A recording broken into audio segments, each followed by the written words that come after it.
حضرت عیسیٰ روح اللہ علی نبینا علیہ الصلوۃ والسلام، اللہ کے نبی ہے. آپ کا گزرنا ایک قوم کے پاس سے ہوا، ایک بستی سے قریب سے گزرے، دیکھا وہ بستی والے بڑے خوشحال ہیں، جسے ہم گاؤں والے کہتے ہیں. وہ گاؤں والے، وہ بستی والے بڑے خوشحال ہیں، ان کے بڑے سرسبز باغات ہیں، پانی کے چشمے ہیں، اولاد بڑی خوشحال ہے، گھر والے بڑے خوشحال ہیں، وہ خود بھی بڑے صحت مند خوشحال ہیں. عیسیٰ علیہ السلام رکے، ان کو دیکھا، بڑے خوش ہوئے، یار یہ کتنے خوشحال ہیں. چلے گئے. کچھ عرصے بعد دوبارہ وہاں سے گزر ہوا اللہ کے نبی کا، عیسیٰ علیہ السلام کا. اب جب آپ وہاں سے گزرے نا تو منظر کچھ چینج تھا. وہ جو خوشحال گھرانے تھے وہ سارے کے سارے گھر کھنڈرات میں بدل چکے تھے، گھر کے سارے افراد ہلاک ہو چکے تھے، جانور ہلاک ہو چکے، باغات تباہ و برباد ہو چکے تھے، چشمے ختم ہو چکے تھے. اللہ کے نبی عیسیٰ علیہ السلام نے، ذرا توجہ کی دائیں بائیں سے غور سے سنیں، اللہ کے نبی عیسیٰ علیہ السلام نے جب یہ منظر دیکھا بڑے حیران ہوئے، تعجب ہوا کہ مالک یہ کیسے ہو گیا. رب کی بارگاہ میں التجا کی، مالک یہ کیا ماجرا ہے؟ ابھی کچھ ہی عرصہ پہلے میرا یہاں گزر ہوا تھا، یہ لوگ تو بڑے خوشحال تھے، بڑے ہرے بھرے باغات تھے ان کے، بڑے چشمے ابھر رہے تھے، مالک یہ کیا ہو گیا؟ اچانک سے اتنا کچھ بدل گیا. تو مالک نے فرمایا اے عیسیٰ اس کی حکمت بتاتا ہوں. ہوا یہ کہ یہ واقعی بڑے خوشحال تھے، بڑے آباد تھے، بڑے خوش و خرم تھے. اچانک سے ایک شخص کا یہاں سے گزر ہوا جو بے نمازی تھا. جو کون تھا؟ بولو. اللہ فرماتا ہے اے عیسیٰ ایک بے نمازی شخص کا ان کی بستی سے گزر ہوا. اب وہ گزر رہا تھا، اس نے دیکھا پانی کا چشمہ ہے. اب وہ چشمے کے قریب رکا اور رک کر اس نے چشمے سے اپنے منہ کو دھویا. اب جو ہی منہ کو دھویا وہ پانی کے چھینٹے قطرات دوبارہ چشمے میں گرے. ہے عیسیٰ اب اس بے نمازی کی نحوست پانی کے اندر گئی. اب ان بستی والوں نے کیا کیا؟ ان کو پتہ نہیں تھا کہ اس چشمے سے بے نمازی نے منہ دھویا ہے. اب انہوں نے اس چشمے سے اپنے باغات کو سیراب کیا، اس چشمے سے پانی پیا، اور اس بے نمازی کی نحوست سے میں نے اس بستی والوں کو ہلاک کر دیا. اندازہ تو لگائیں یہ بے نمازی کی نحوست ہے. ایک بستی سے بے نمازی گزر جائے تو اس کی نحوست یہ ہے کہ پوری بستی تباہ و برباد کر دیتی ہے. اور جس گھر میں بلکہ گھر نہیں، ایک نہیں، دو نہیں، گھر کا گھر ہی بے نمازی ہو، وہاں اللہ کی رحمتیں برستی ہے. بولا تو صحیح. جہاں گھر کا گھر ہی بے نمازی ہو اللہ کی رحمتیں برستی ہیں؟ یقیناً نہیں برستی. آج سے 14 صدیاں پہلے، اور یہ بھی میرے حضور کو اللہ نے غیب کر بتا فرمایا ہے. 14 صدیاں پہلے میرے حضور نے پہلے ہی فرما دیا تھا لوگوں ایک وقت آئے گا، اور جس وقت میرے حضور نے یہ فرمایا تھا نا، اور جس جگہ پر فرمایا تھا وہ کچی مسجد تھی. آج تو پکی مسجد ٹائلیں لگی ہوئی ہیں، نیچے بھی فرش، اوپر بھی بیٹھ رہی. کچی مسجد تھی، اور نیچے یہاں تک کہ روڑے تھے. صحابہ جب سجدہ کرتے ان کی پیشانی میں وہ روڑے چبا کرتے تھے.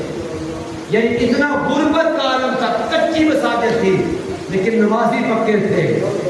مسجدیں کچی تھی، نمازی پکے تھے. آج افسوس ہے مسجدیں پکی ہیں لیکن نمازی پکے ہوئی نہیں. میرے حضور نے 14 صدیاں پہلے فرما دی. میرے حضور نے فرمایا اے میرے غلاموں سنو، ایک وقت آئے گا مساجد لوگ بڑی خوبصورت بنائیں گے، بڑی سجاوٹ ہوگی مساجد میں، بڑی ٹائلیں، بڑے پتھر. اس مسجد کی بات نہیں کر رہا، جس مسجد کو بھی دیکھیں یہی حال ہے.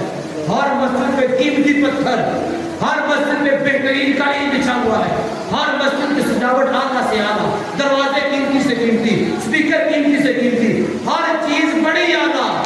لیکن فرمایا 14 صدیاں بعد مساجد سجائی جا رہی ہوگی لیکن مساجد کو آباد کرنے والے نہیں ہوں گے.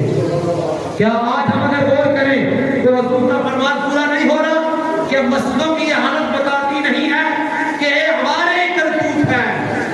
مسجد تو بنا دی پل بھر میں، مسجد تو بنا دی شب بھر میں. ایمان کی حرارت والوں نے من اپنا پرانا پاکی تھا، برسوں سے نمازی بن سکا۔ ارے مسجد تو بن گئی، اور یاد رکھیں کئی میں نے دیکھے ہیں لوگ شہروں میں بہت زیادہ وہ کرتے ہیں، الحمدللہ گاؤں میں بھی ایسے عاشق ہیں جو اللہ کے گھروں کی خدمت کرتے ہیں، بہت اچھی بات ہے۔ کوئی چودھری صاحب، کوئی سیٹھ صاحب کہتے ہیں جی میری طرف سے مسجد میں قالین بچھا دو، بڑی اچھی بات ہے۔ کوئی سیٹھ صاحب کہتے ہیں میری طرف سے مسجد میں ٹائلیں لگا دو، تو بڑی اچھی بات ہے۔ کوئی کہتا ہے میری طرف سے مسجد میں سپیکر لگا دو، میں کہتا ہوں بڑی اچھی بات ہے۔ ارے یہ ٹائلیں لگانے سے، یہ فرش بچھوانے سے، یہ صفے بچھوانے سے، یہ قالینیں بچھوانے سے، یہ سپیکر لگانے سے مسجدیں آباد نہیں ہوتی، مسجدیں آباد ہوتی ہیں نمازیوں سے۔ جب تک وہ چودھری صاحب خود مسجد میں نہیں آئیں گے مسجد آباد نہیں ہوگی۔ مسجد کو آباد کرنا ہے تو گھروں سے نکل کر مسجد میں آنا پڑے گا۔ اور ابھی علامہ صاحب فرما رہے ہیں جس مسجد میں نمازی نہیں نہ ہوتے وہ مسجد پر دعائیں دیتی ہے اہل محلہ کو، اور جو مسجد آباد ہوتی ہے وہ مسجد دعائیں دیتی ہے اہل محلہ کو۔ اور پھر سے بھی آگے کی بات کر دوں، آج اگر دیکھیں نا مساجد کا حال، صرف یہی نہیں شہر میں بھی یہی حال ہے یار، اتنا بڑا محلہ، ایک محلے میں اگر موٹا موٹا پھر بھی اندازہ لاؤ کیا 50 مرد نہیں ہوں گے؟ بولو تو صحیح، ایک محلے میں 50 مرد نہیں ہوں گے؟ تقریباً ہوں گے 50 مرد، چھوٹو 50، 30 مرد بھی نہیں ہوں گے، 30 مرد تو ہوں گے نا ایک محلے میں بڑے محلوں کی بات نہیں کر رہا، چھوٹے سے چھوٹے محلے کی بات کر رہا ہوں۔ کیا ایک چھوٹے محلے میں 30 مرد نہیں ہوں گے؟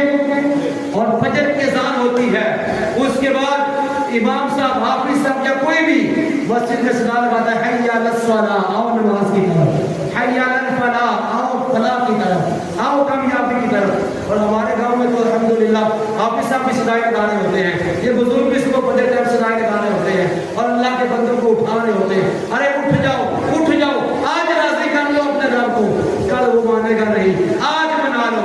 لیکن افسوس ہے کہ 30 مرد گھروں میں سو رہے ہیں اور مسجد میں نمازی کتنے؟ ایک نمازی ہے، 2 نمازی ہیں۔ اب بتاؤ مسجد آباد ہے یا ویران ہے؟ بولو تو صحیح۔